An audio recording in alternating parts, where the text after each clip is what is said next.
Okay. Good morning. I'd like to call the Village of Point Edward Operations Committee meeting to order. Is there any pecuniary interest? Not knowing. Have none. We have no delegations. Prior meetings minutes were approved at our last council meeting. And we do have some ongoing tasks. Can we just, before we Going too fast? Well, no, but I'd just like to say that Councillor Mondu is here covering for the mayor for this meeting. She had another commitment. Okay, Just to let you know what's going on. sure. Thanks. And then we'll go to the task list.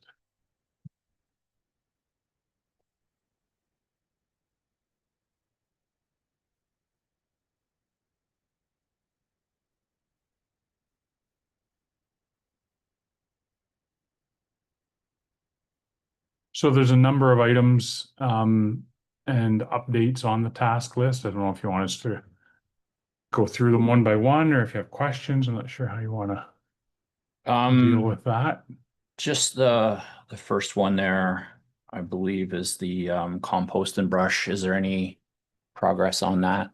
I will have a, thank you. I will have a report due in the next month regarding the last 3 to 5 years worth of data.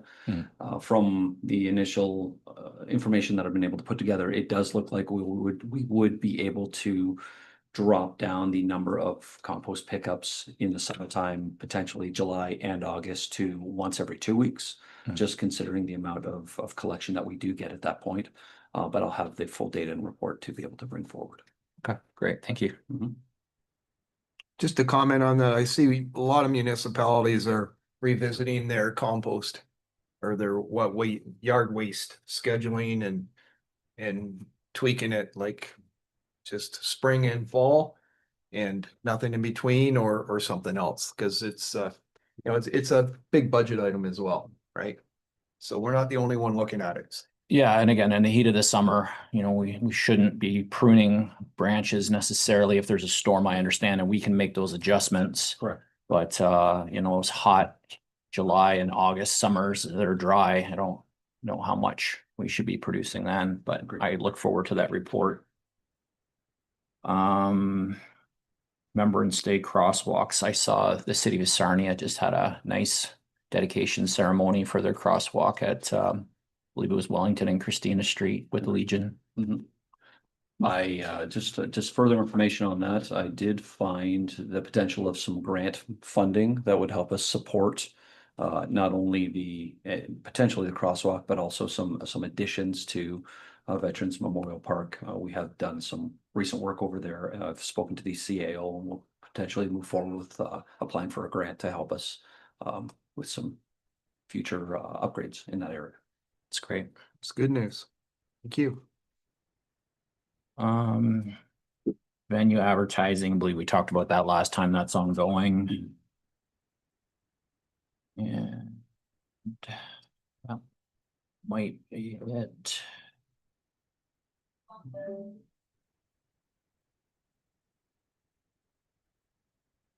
Oh, the looking into a new arena building. I think that's very far off, reading what you had put in there. Agreed. And just as a comment from my end of it, I see more and more private enterprises versus municipal enterprises and recreation facilities. So it may end up come to that down the road in this region. Right. Okay. Just receive and file that task list. I'll second that. Health and safety inspection sheets. The arena first, I did see one item on there as far as the flooring. Have we temporarily dealt with that? We've got a temporary fix right now. We do have, I do have a quotation to replace that particular flooring. I'm going to investigate a secondary vendor just so that we've got some pricing comparators with regards to that. And we do have some funding, so I'm hoping to get that done this summer, late this summer, while the arena is still quiet, specifically those areas that have the heaving. And the weather's important too, correct? That is right. Because I know in any rinks, when that's been done, if I've been there in the summertime, that's when they do it because there's, you know, just drier air is better to get the adhesion that they need. Absolutely, yeah, no, the humidity levels and any sweating on the concrete is very important to make sure that we can mitigate that as much as possible. And summertime tends to be the best time to be able to do it. Okay. And everything else looked okay. We can receive and file that one. I'll second that. And the public works, it looked clean. Everything was good on that. We can receive and file the public works. Second that one as well. And then the arena monthly report. All right, thank you. I will proceed to read through this. Derek is unable to be with us today. He's going to be out for a little bit, so I will read what he had said there. So it's more of an update. I'll just an overview. So we did have a number of events that happened in May, one being the Age Friendly Expo, both at the Arena Community Hall. Excellent turnout, great, a good setup. There was quite a few vendors that were there, and it was nice to see that we had student help from Public Works as well as the arena staff that were available to help support that. We had some inspections. HSC came and looked at the fire panel. Century was there looking at the sprinklers. There was some training that, Blue Water first aid training. There was an AED issue at the front entrance, which has been resolved. As for the expo itself, there was well over 100 exhibitors, 2,200 people, a significant increase in terms of total number of people that visited the event. All the coordinators, specifically Julie and Amy, and all their teams were very, very impressed with the way once again, for the third time, Point Edward has been able to support them in between the arena and the community hall. It was an excellent event. Solgen, which is the Ministry of Solicitor Generals, did a canine training at the arena as well. Just some new little pups that were over there trying to train, and it's for adult correction facilities as well as welfare enforcement. These animals are used to be able to detect weapons, illegal substances, assistant facilities, security, that type of thing. So we're happy to support them, and it's always nice to see little ones run around there. That's a lot of fun. So Interlink communications, so our camera systems, we did have some challenges with them in terms of timing and the system's not working appropriately, but that has been resolved. There is a software update that didn't automatically go. As for the Pacers, on May 20th, we had a Pacer lacrosse game in honor of Dane Nesbitt. Really, the Pacers organization did a wonderful pre-game tribute to Dane and hosted his family and friends, and it was very, very well received. As I mentioned, the different things. And then finally, we had the Sarnia Quilters Guild come in for May 29th and 30th at the Arena Community Center. It's been there from speaking to the people that were there. It was the first time they come back in 3 years, and they were very, very pleased with the way it went down. The students from Public Works were over there helping and supporting the arena staff that were available, and I was over there as well, operating some equipment, making sure that we could support it. It went very, very well. They were very happy. So, work management, the 3 full-time employees as mentioned.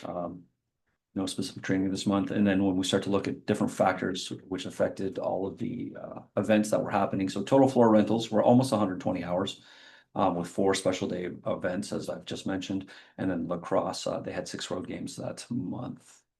Regular maintenance on the interior concession stand, community hall occurred. And then as mentioned previously in the report, that there is some rubber heaving that I did speak to already. Externally, there's nothing really, just some general maintenance on the building. Community hall, it's again, the optimists are operating within, and Black and Mac did have to come and do a little bit of work on one of the AC units, but everything's working well at this point. And finally, there was some shingles that, as was noted, we did have a contractor actually there yesterday to not only repair the shingles, but there was some ice damming that occurred over the wintertime, which separated a bit of the yeast trough. That is also being repaired and looked at as well. And I'm going to ask them to take a look at the heat trace lines to make sure everything is functional so that we don't run into this problem again. Concession stand, it seems to be going well with Red & Co. The inspections, as can be seen, it's your typical monthly inspections. We've run generator tests, extinguishers, that type of thing. One vendor came back from Cooperators Insurance updating some signage for the vendor for in-venue advertising. Vehicles, Olympia's away and they do have the Public Works truck is over there for the summertime. From a customer point of view, so many people were very pleased, as I mentioned, with the age-friendly event in the Senator Quilters Guild. Many compliments to arena staff and all the hardworking students and everybody that was the cross collaboration that occurred to be able to support that was wonderful. Yeah, positive. We also had received some positive feedback from the lacrosse, the Pacers, in terms of the cleanliness of the rooms and what happened, what have you.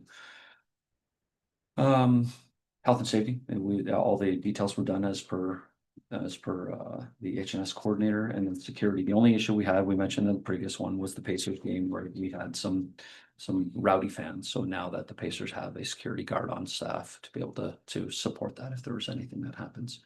Just a question on that. Has there been any more issues that we're aware of? I've Or heard any further action needs to be taken? no, I've heard none. I've heard Okay. it seems to have quelled any of the issues that happened. So, but I will keep an ear open, and if I do hear anything, I'll certainly pass it along. Thanks.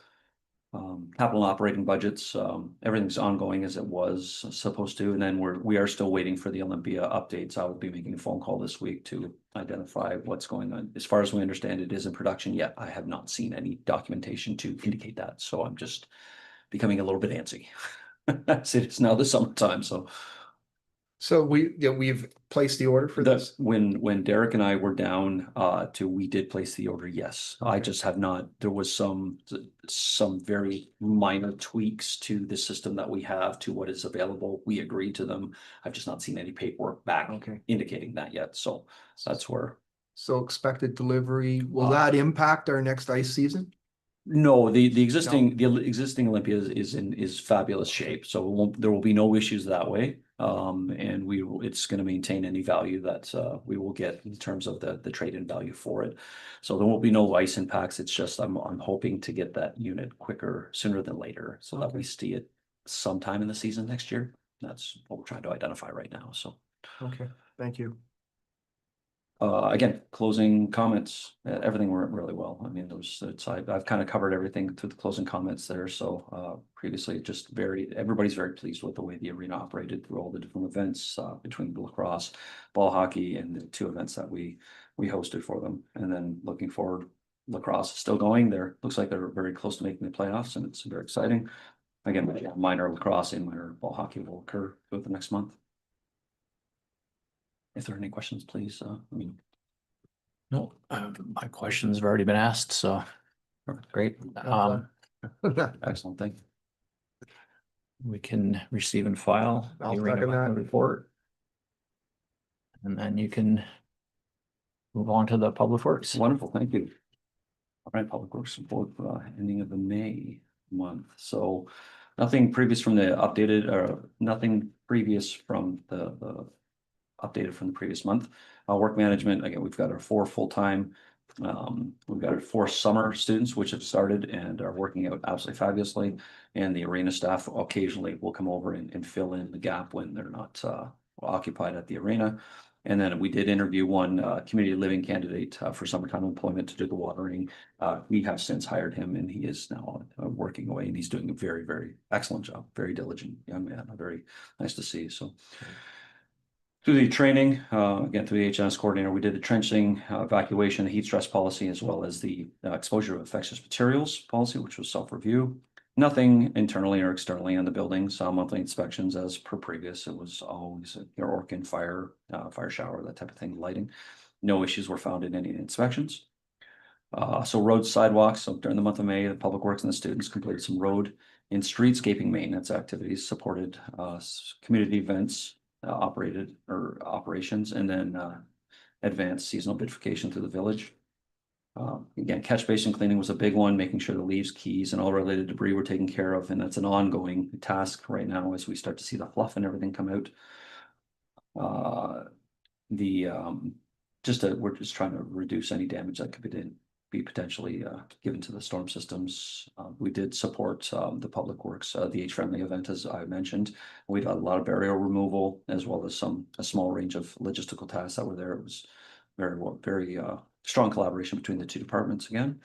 Seasonal beautification, again, downtown, the team redid the gardens down at Waterfront Park, and they've been doing the gardens at the ends, and it looks very good. The students are working very hard at that. It's nice to see. Baskets were distributed through the village as the summer activities, which is nice. And then again, those are on water. Everything was inspected in terms of structural. It's in good shape.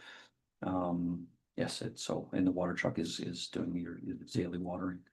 From the parks and public spaces, again, it was a seasonal opening of all activities, the grounds, maintenance, parks. We have the amenities improvements as well as ongoing support for the village parks and public spaces. So the seasonal activities, we got Waterfront Park was open, Splash Pad was opened. Mentioned earlier, we got it open for the May 24th weekend. McCrae has been opened, all the associated washrooms, and baseball has started down in that area. All inspections of any inspections that were necessary, as well as power washing the pad. It looks fantastic, and it was nice to hear that we've had some community feedback saying that it's nice to see. Washrooms are continually cleaned, and I've been working with the vendor to make sure that we can maximize that as best as possible. The tennis courts, everything's up and running. We're going to look further at the end of the year in terms of the condition of the tennis court itself. There are some areas where we can start to look for some age is starting to happen. So we'll potentially look at some repairs for that for the next year or two. Outside of that, all the facilities and parks were in great shape and working appropriately. Grounds maintenance continues to go through. It's grass cutting season, weed trimming season, so it's all hands on deck with regards to that for everyone. We did do some tilling and sand replacement in a number of the parks, the play areas. Gardens, as I mentioned, the irrigation system, with the exception of Veterans Park, is all operational. Veterans Park, Jay and I have worked on that, and that's since up and operational again. So it's nice to see there were some water issues that we had to resolve. So, and there's some signage replacement and review is underway right now. Just walking through the village on identifying signs that are tired or faded that could use to be removed. Operational support and service enhancements through all different areas are occurring. We're lining the soccer pitch to help support that program, which is again a wonderful alignment for us. Got the splash pad is seeing a lot of strong use right now. It's quite warm, so it's nice to see. So we're keeping a strong eye on that to make sure it's operational. And then finally, the first Vintage and Village event was held at the end of the month, achieved record level participation, strong local attendance, and intense park usage. It was nice to see. I was not there, but I did have people sending me photos and information that was going on. It was a wonderfully run event. And we had two new student staff members that were down to support it, and they did a great job. From last year, we do have quite an extensive checklist of what they have to follow and such, and I'm very proud to say they did wonderfully. It was really well done. Did we get any feedback on how the charity that we supported did? Do we know? He did say a certain amount that he thought they got something like 700 and something. I don't know if that was total, and then like the winner got half of that and the charity brought home half, but it sounds like it was really successful. Okay. No, I'm just always like, it's amazing. It's so cool watching all the cars come into the village, like just being out and just watching them all come in. But I'm always curious because we partner with a charity to see how they did, what their feedback was. And I assume the numbers were incredible because it was such a nice day, the weather cooperated, and it was the first one. But I was hoping that the charity did well on it too. Yes, I have to just reach out to her if I do like to put follow up from each one, because there's have numbers for each year. Okay. Thank you.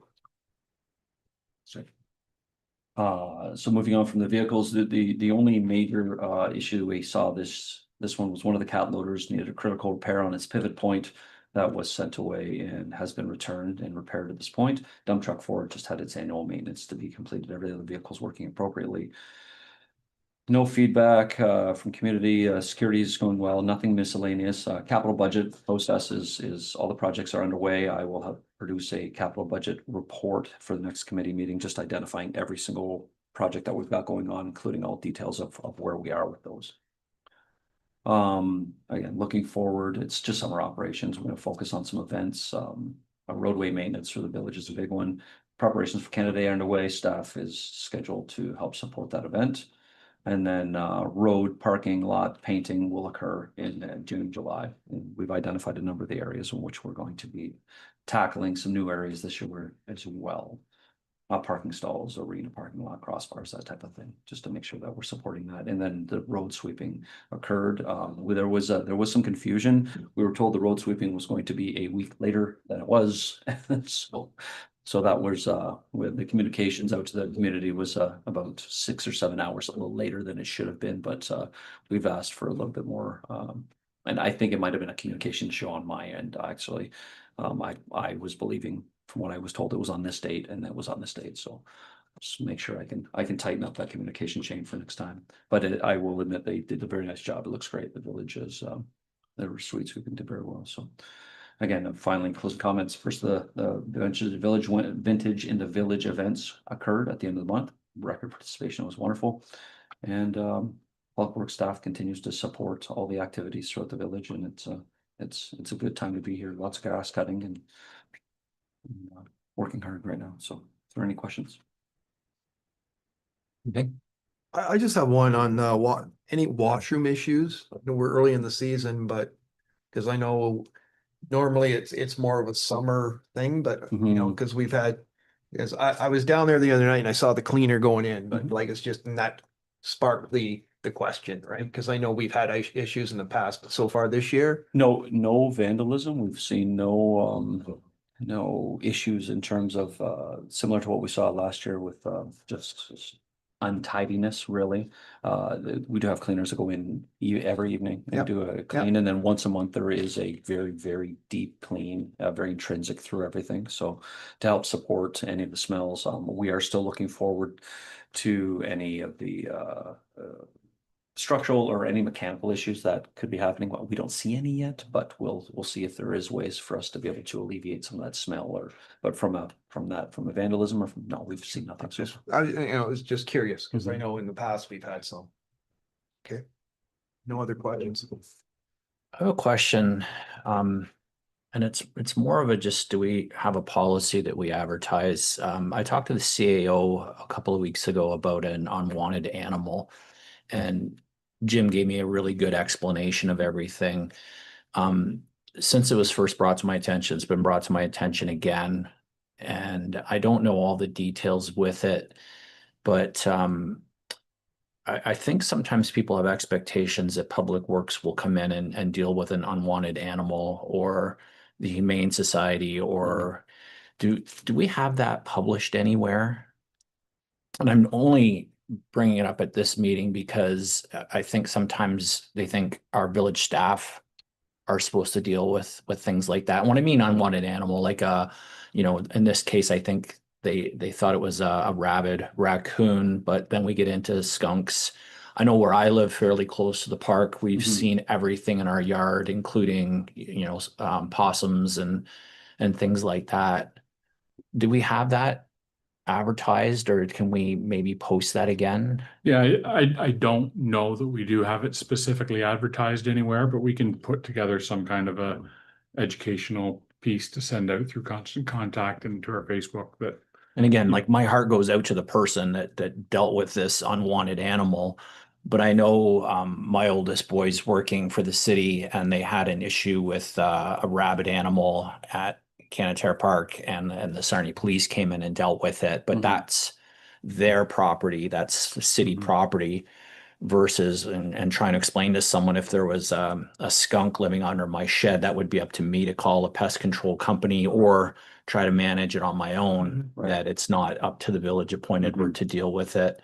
I just didn't know if there's some way that we can kind of put that out, and then maybe at the police board meeting, ask the OPP how they would deal with it. Again, if it was a rabid coyote or something coming into someone's yard, it would have to be dealt with in a certain manner, I would think. Public safety for sure. But just some way to kind of publicize that again.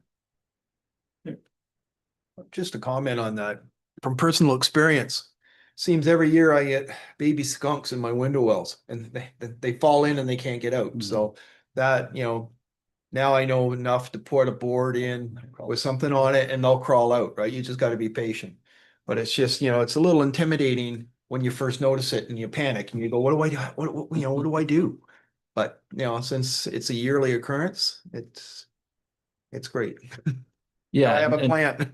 where we live, I think we're lucky to have wildlife. Well, Like it's a good sign, that Yeah. we have a healthy ecosystem, but sometimes it can be intimidating. And I know there are pest control companies that will come in and deal with, there was a truck driving around. I remember it was a pest control company and they had a big cartoon skunk painted on the side of it. That was kind of their advertisement. They specialized in, moving skunks, but just so everybody is aware of that and Yep. that we have that policy, maybe just to reach out, especially in the spring when some of that activity gets going on, like Councillor Mondu mentioned about having, babies wandering around that aren't really sure where they're supposed to go.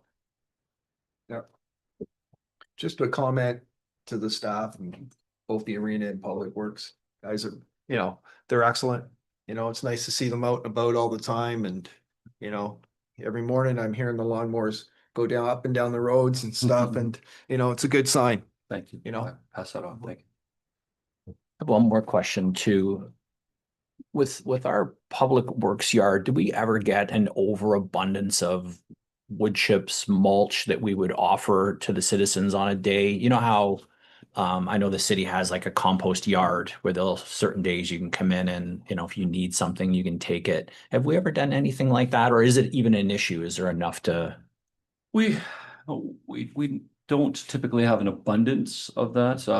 What we do have, we are able to reutilize throughout the village in terms of the gardens and such. Once in a while, it just depends on how many trees have been chipped and what has happened, whether we have a bay or two that are available. I can certainly speak to the staff to find out from their point of view what that looks like. And I do believe that we have had some requests from local citizens for a load of this, and it's not an issue to be able to support that. Yeah, not for us to deliver it or anything, Right. but if, there was a certain day, a certain time where we'd say, okay, if you need it, this is our mulch day, and I can certainly look into that. possibility, and again, if there's not enough of it or it's not worthwhile, then don't do it. But I was thinking about that coming around the exit on the highway and looking into the public works yard and seeing some of those bins that we have of mulch and things. Yeah, there's about a bin and a quarter right now of mulch that we will use throughout the summertime to be able to do a number of things. But I can certainly ask that question from the staff who deal with it day to day and year to year. Great. We can receive and file the public works report. Yeah, I'll second that. And we can move on to speed data analysis, my favorite. Thank you. Yes, we got some new data this month, so I'm very excited about this one. When I get to it, it was interesting. So again, what the speed data analysis for the month of May for Michigan, Front Street and St. Clair Street. As always, I will start with front incoming traffic. So anything coming into the village northbound. This has followed the trend for the last 2 years. There's absolutely no difference in terms of historical data. The higher the traffic volumes go on the north coming into the village, the lower the average traffic speed is, which is always nice to see. So you can see that 48.3 is the average in terms of the speed coming in, with an average vehicle traffic of about 70 or 1,780 vehicles a day. With traffic conforming to the speed itself, there's about 67.2%, which is again higher than last month. And the excess speed, traffic speed, is lower at 3.8, which is again, that trends very well. What was interesting was the outgoing trend. It was rather an inverse, and it's the first time we've seen this in the data over the last couple of years that hasn't been impacted by construction. So the outgoing, so southbound, the average traffic speed was 49.2, higher than the previous month. The average traffic volume is almost 3,000 vehicles a day, which is very significant. It's also higher than previous month. Conforming to this, the traffic speed is 57.6, which is a bit lower than the previous month. And then the excess speed is higher at 5% people exceeding 60 kilometers or better heading southbound. That's a new observation that would potentially be beneficial for the police board to see that a lot of people coming through from Michigan and then coming along Front Street, they're really moving. So I can do some more granular data analysis with that and pull out kind of the timelines in which that we really see that speeding. You can see a bit of the trending on the data when with the actual data points and the graphs I put together. But yeah, that's a new one. That's interesting to see people heading into town. They're moving pretty quick. So and with, I think it's probably a 2/3, 1/3 split right now in terms of Heading out of town. Sorry, heading out of town. Yes, thank you. Heading into Sarnia. Yes. Correct. I wonder if flipping the sign would alter that a bit. Because Because I see it all the time Yeah. where people are going fast and I'm standing near one of our trackers Yeah. and then you watch their speed drop as they get to the tracker because they see how fast they were going. It's again, we had success in that last year. We did that experiment for 3 or 4 or 5 months to be able to Yeah. flip that, and we did see some initial, like the trends completely changed with that again. So it is feasible to do it again. And it's not just Point Edward. I see it wherever I Mhm. drive in different places that have those. You'll see people come around a corner and they'll be doing 60 and a 50 and they go, oh my goodness, Yeah. I'm really speeding. That's right. And then because they're not aware of it. Mhm. Okay. Thank you. And then, like I say, the data itself is pretty self-explanatory when it comes down to that the average trending. And it's interesting to see the average speeds in the mornings from about 3 a.m. to about 7 a.m. that the average speeds are quite a bit higher. And then as it goes through the day, and it just drops back down and comes back up, which is interesting. So if there are no questions on that, I'll move on to Michigan. And then Michigan. So this is the new location. So as at the end of last month, we moved from Michigan just south of Louisa, just between Louisa and Arthur. Arthur. Thank you. And just east of it, east of Alfred. Thank you. Yes. Yes. Thank you. To the southwest of Monk intersection with Michigan, and we flipped it so that the sign itself faces into the village. So you can see the speed as you're exiting the village heading east on Michigan. I ran this data twice because I was very confused at first. I wasn't sure that I did it right. So I went back right from scratch, reran the data twice, and the results are in. So incoming traffic, which is now westbound, or which has always been westbound, incoming traffic into the village. The average speed was 35.6 kilometers an hour. And then the average traffic volume was 1,350 vehicles per day, which is quite a bit lower than what we saw previously. Conforming to the 50 kilometer an hour rate, 98.6%, with only 2% that were actually exceeding speeds. Now, there are outliers with all of this data, but on an average basis, this is what we're looking at. Then the outgoing traffic as well, so eastbound traffic, average speed was 34.7, lower than month, and then the volume itself was about 1,300 vehicles a day. Traffic conforming to speed 99.1%, with it's a 0.0001%. There was one excess speed, but it's the conformance to a 50 kilometer an hour is or even 40 kilometer an hour is incredible to see. So relocating the camera to the new position on Monk Street intersection provided some really interesting data. Most notably was the traffic volumes. They're 65% lower than we would normally see. So over the last 2+ years of trending, almost 3 years of trending on Michigan, typically you'd see anywhere between 235,000 to 240,000 vehicles a day transiting that space. A month. Sorry, a month. My fault. Thank A you. month. Yeah, you snapped over very quickly. I appreciate that. You're right. That is a month. 235 to 240,000 a month vehicles, both eastbound and westbound on that road. This month it was 82,000.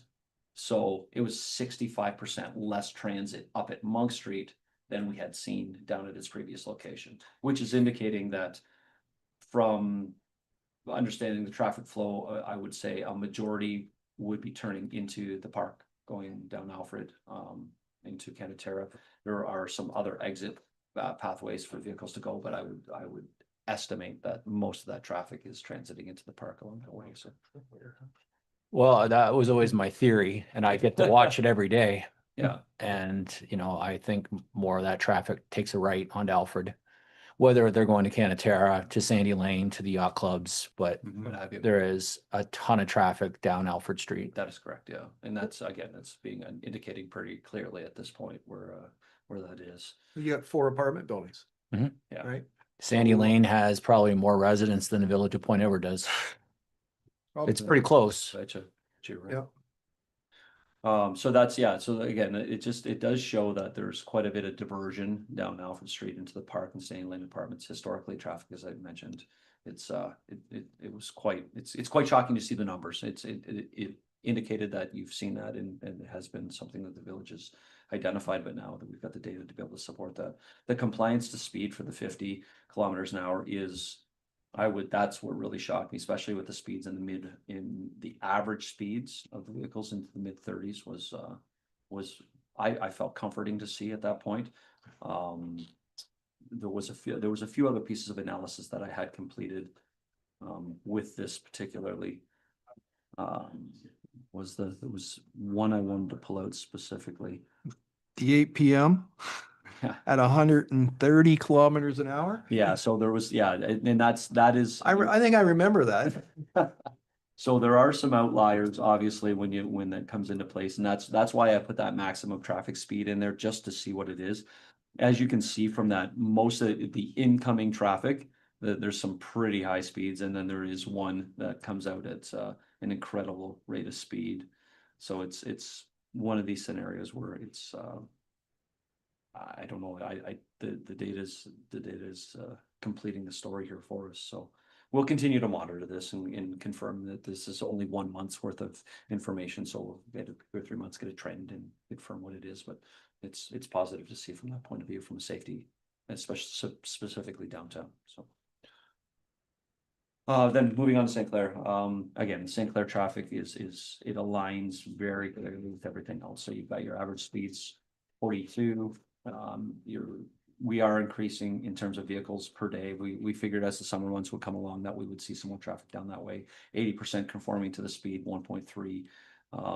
That is excess speed. And again, this is conforming the same thing. The higher traffic volumes, the lower the speeds are. Same thing with the outgoing traffic. 860 vehicles a day, 70% conforming to speed and 2.1% lower. So this aligns, as we've seen with all the rest of the village. More traffic, less speed. So, are there any questions? I'm gonna beat my drum again. I know the speeds are dropping, but I'm very concerned still about, we've got a nursing school, which is classified as a school under the Highway Traffic Act. A school, there's no issue. We put up community safety zone or school zone. You know, they're right in the middle of that's a very busy section. They've got like 70 kids in there, parents coming in and out. Parking situation is terrible. They all have to park in St. Paul's parking lot and walk across the street with all their kids and families and everything else. You know, I'd like to see if we can add another tool to the toolbox. I know we've done all this other stuff, but I think lower community safety zone, drop it to 40 would enhance safety for pedestrians, visitors, everybody, especially that area. Cause I sit on my porch and I see it. I see all these close calls all the time, right? And then we've got the splash pad, which has many, in this time of year with the school kids coming and all that. And I know we put in a PXO, which is great to help people cross the street. I was at Elbers last night and I saw about 5 families go across, one pressed the button. You know, like I can't understand. Like I think that, I'd like to see another level of safety put out in there. I know we've done a lot of work, but, and then with that, you get increased penalties. If there is a ticket given in that area, it's doubled. So it really sends a heavier message to the driver that I really do need to follow these rules. So I know I've asked this before, mentioned it, but living on that street, I see all kinds of stuff. And I think, I know the speeds have dropped, but I'd like to keep them that way, right? That's just my comment on it from living in the area and seeing, what maybe other people don't see, so.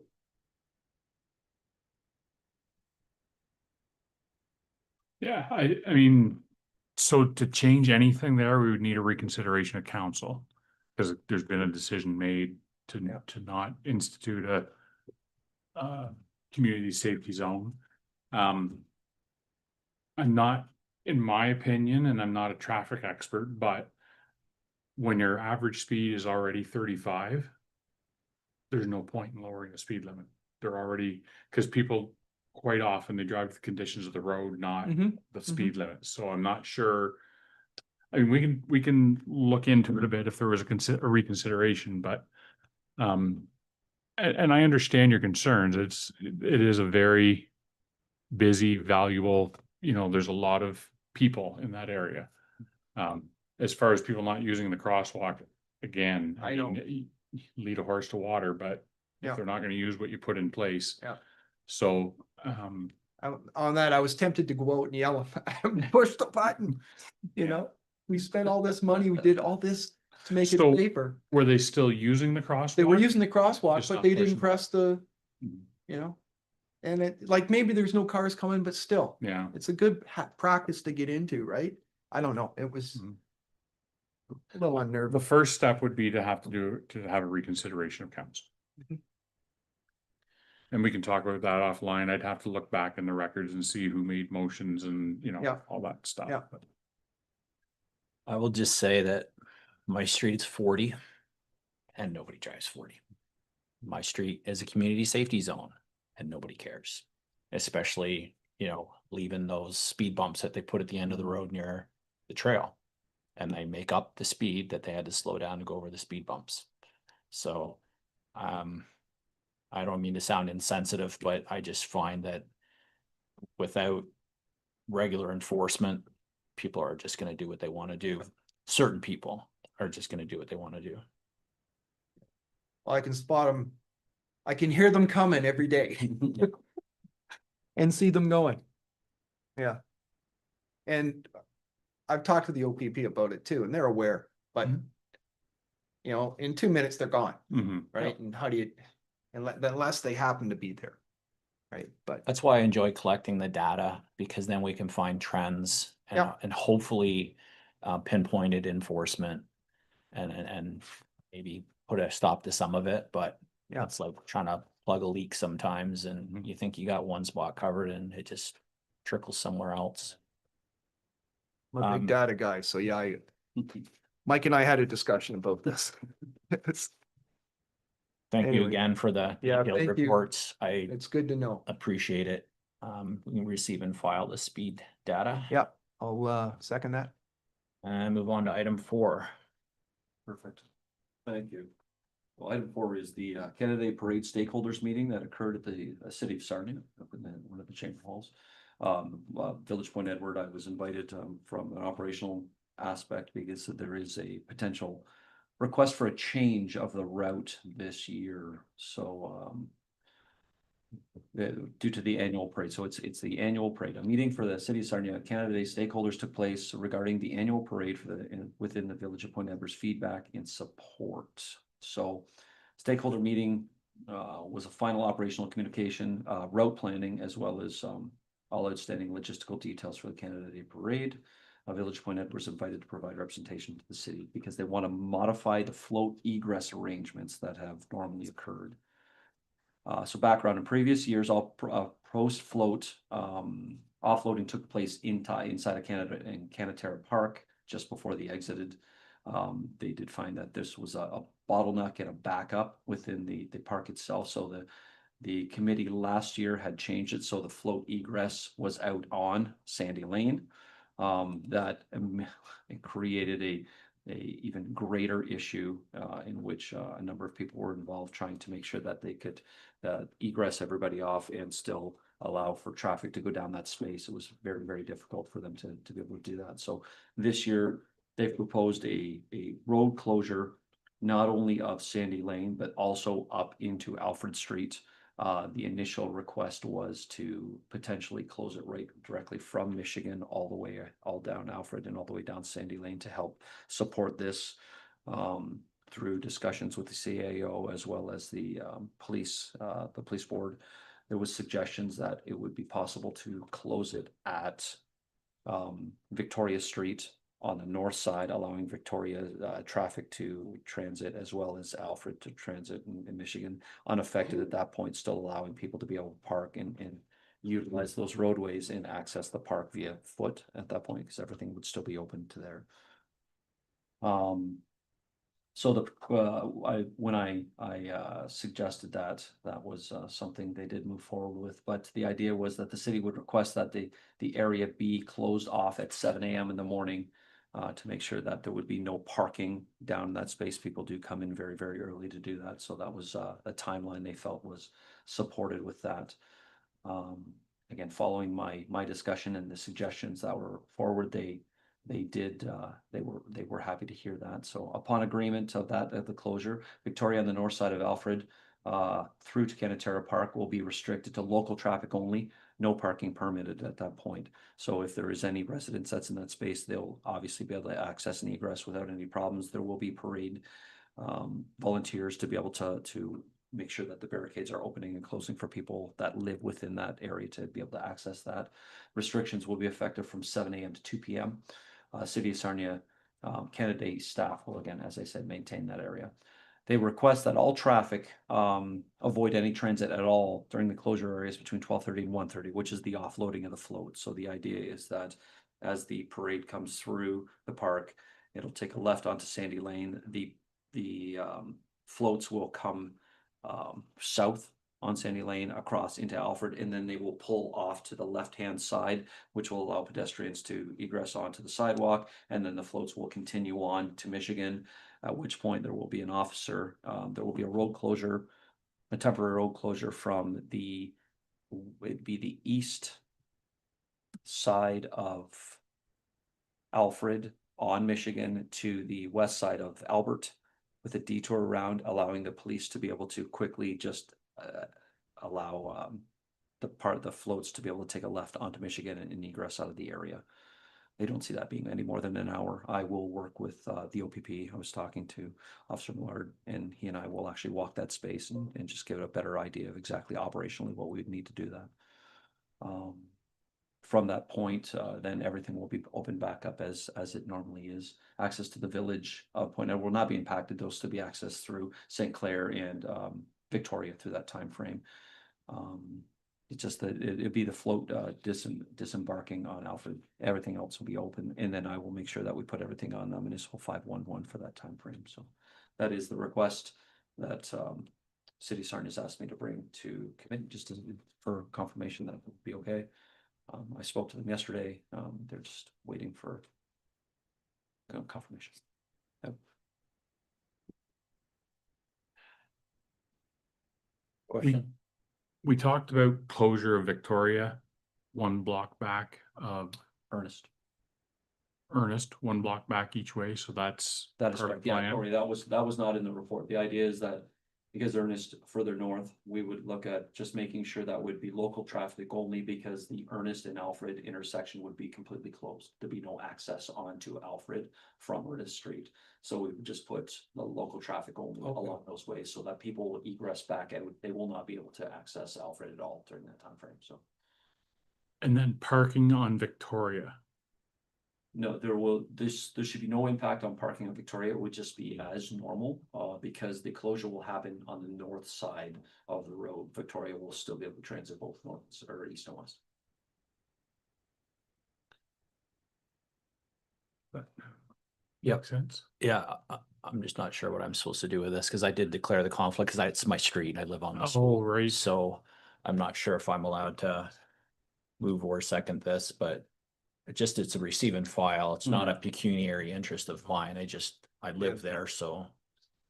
Like, my concern there, like, it's chaos that day, right in the village. It really is. Mhm. In Victoria's a narrow street as it is, you car parking on both sides, you can only get one car down. As we ran across last year with some construction and that it Correct. was, but it's temporary, it's a couple hours.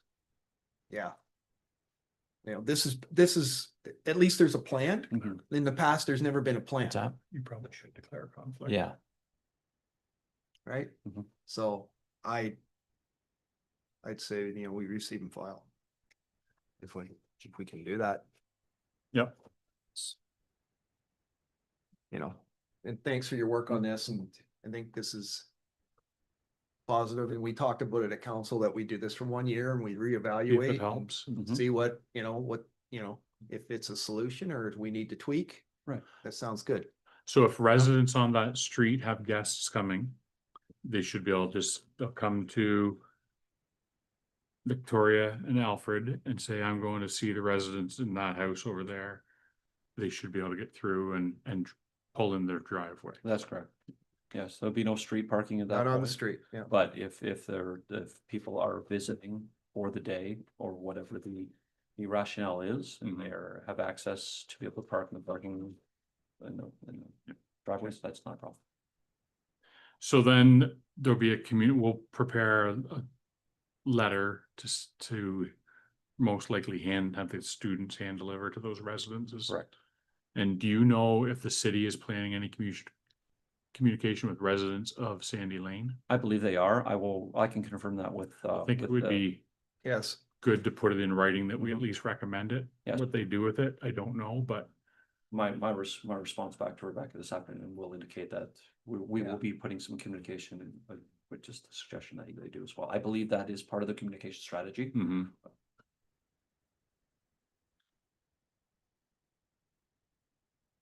And then I just thought you'll probably like, will we 511 that as well? That's correct. I Yeah. will have a 511 indication of what is closed, the timelines, as well as any temporary detouring that can be possible.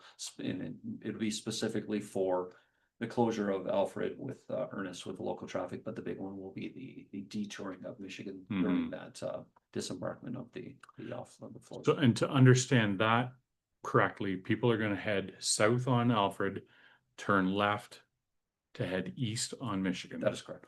And the plan is for the police to be there to control that movement so that Alfred can clear out fairly quickly. That was the last conversation I had with the officer from the OPP, but he and I will be walking the site, identifying exactly what's necessary and tightening up any of these details. yeah, like I can offer a lot of feedback. This is my 20th Canada Day that I've lived on that corner and Mhm. seen a lot of things and how things have worked and what has happened and not happened. So be happy to provide that just as a resident who's lived there for Appreciate that. several years. Okay. Is there any other new business? There was, if I may, I did, yesterday afternoon, I had a conversation with Alistair Brown from the city in regards to just a number of different projects that they're working on that we have similar interest in, but the one that I wanted to bring forward to committee was the city of Sarnia is looking at installing a PXO at the corner of Exmouth. It'd be the west corner of Exmouth in Venetian, so that they can combine the trails as the trail comes down Venetian. It dead ends at doesn't really dead end, but there's no natural egress over to the trail into the park, into the city. So they are looking at putting out PXO. When I've been speaking with Mr. Brown, I asked of what variety, C, D. So he's looking at a D right now. They do have to do a traffic study to confirm. D is just the signage without any lights or anything else in it. But they will have to identify that and its potential upgrade if any of our projects go down. down that, if we moving, or if their projects continue to move, there could be with greater traffic flows, a different style of PXO at that point, but that is something he's just asked me to mention to council here. I did speak to him and said that it seems like a natural fit in terms of the trail, in terms of egress into that area. From a public works area, I don't see an issue with it. I would recommend supporting that particular initiative to support the city in that trails aspect, but I just want to bring it forward. That was a request from Blue Water Trails. They brought it up at our Trails Committee meeting months ago, and they approached the city, and they've been pushing this because they've been talking to me about it. And that's when I just got an email, and I wanted to make sure you were in the loop Mhm. because they told me they were dealing with Alistair at the city, Mhm. and that it looked like it, it may come to fruition. So it's good progress. Okay, I just have one reminder, especially for parks, it's prom season. Mhm. And this Saturday, I think there's 2 proms. So the waterfront park will be absolutely jammed. And that's just 2 I know of in Lambton County, because I've known people in Kent County and other areas that come here for the photos by the river and under the bridge.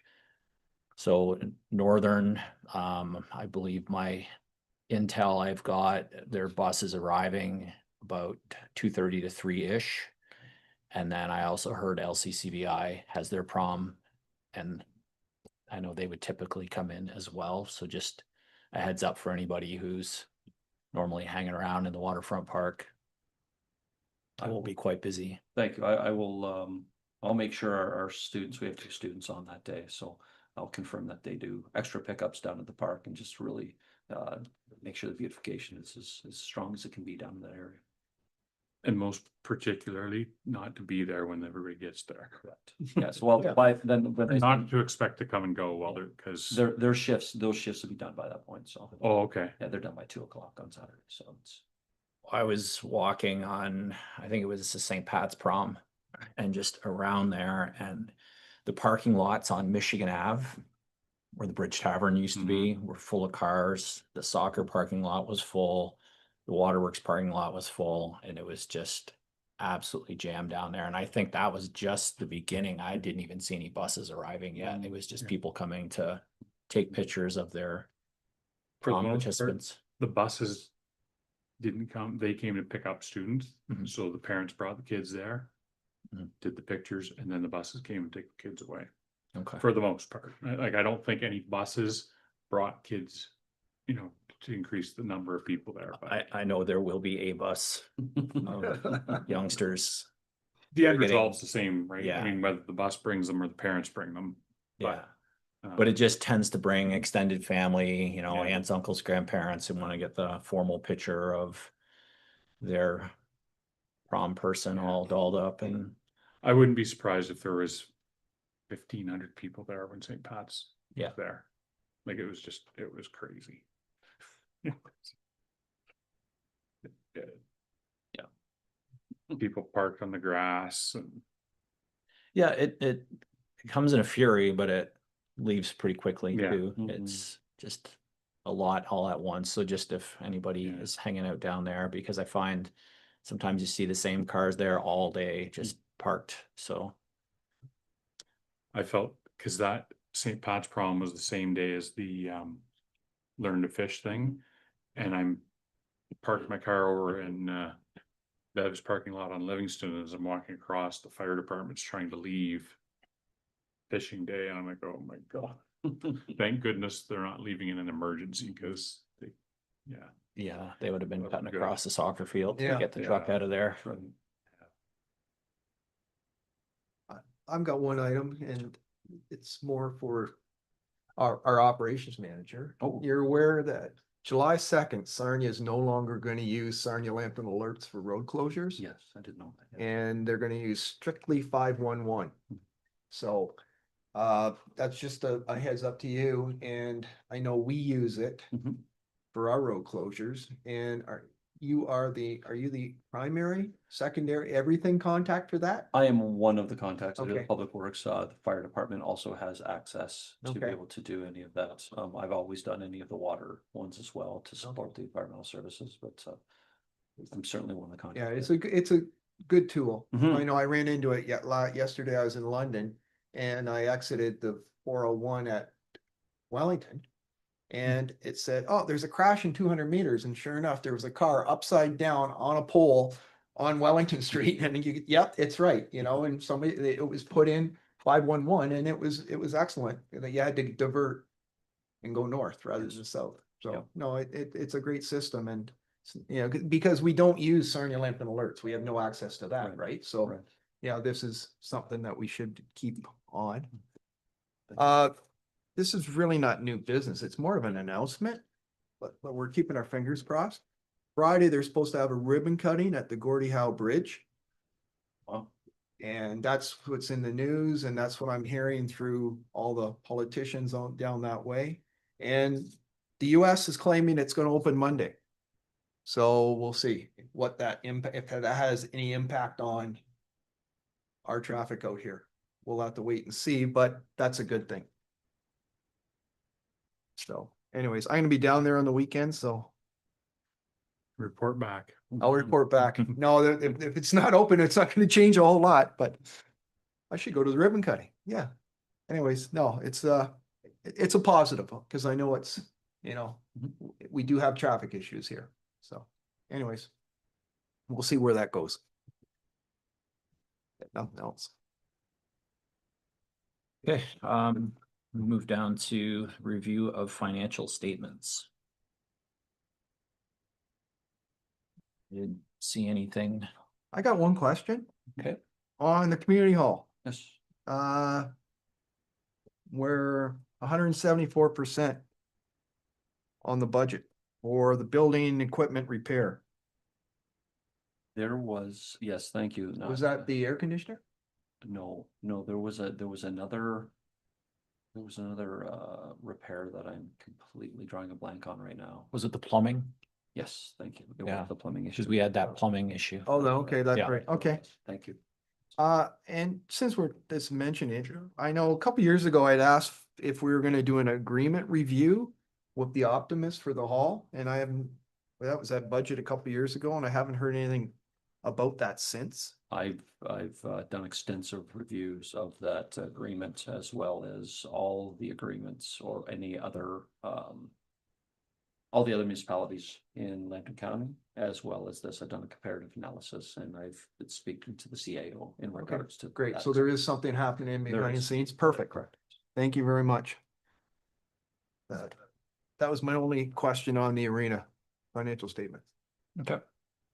And the public works, I got two.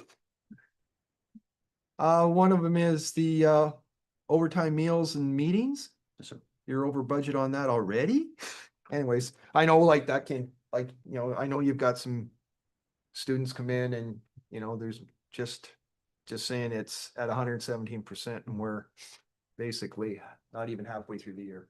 That's all. I know you're gonna keep your eye on it, right? One of the reason that one is over budget is because we did have the AORS meeting where we had all the road supervisors Oh, from the okay. entire. Okay, got That it. was an unexpected expense Okay. that was brought up into that.